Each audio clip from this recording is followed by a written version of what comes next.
સાંભળો છો? આજ સાંજે મને પકોડી ખાવા લઈ જશો? બે દરરોજ સાંજે તને પકોડી દેખાય છે. તમને રોજ વડાપાઉં દાબેલી નહીં દેખાતું? તો હું એમ જ કહું છું, વડાપાઉં દાબેલી ને એવું ખાને દરરોજ શું પકોડું ખાવાનું? તમારે મને આજ સાંજે પકોડી ખાવા લઈ જવાની છે કે નહીં? નહીંતર હું જમવાનું નહીં બનાવું.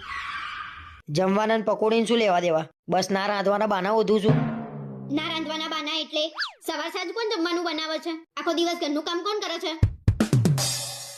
તમારે મને પકોડી ખાવા લઈ જતા જોર આવે છે, તો અમને રાંધતા જોર ના આવે?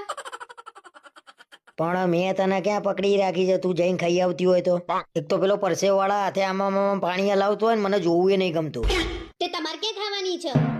તમને મને પકોડી ખાવા લઈ જતા જોર આવે છે? પણ ઘેર બનાવતી હોય તો મુએ ખાઉં કોક દિવસ. શી ખબર શું મજા આવે છે બાર પકોડીમાં. ઘરે હમણાં જ પકોડી બનાવી હતી, મજા નથી આવી. જોયું તું ને? બાર મજા આવે છે અને બાર ટેસ્ટે આવે. શી ખબર કયા મસાલા વાપરતા હશે? કોઈ મસાલા ના વાપરે, બધા નેચરલ મસાલા. મૂકો ને તમારી ગંધાતી વાતો.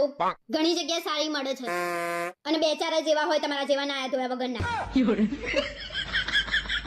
આ બૈરા હોય તો પકોડી પાછળ હાથ તાર વાર્યું છે, ગાંડી થઈ ગઈ છે બધી.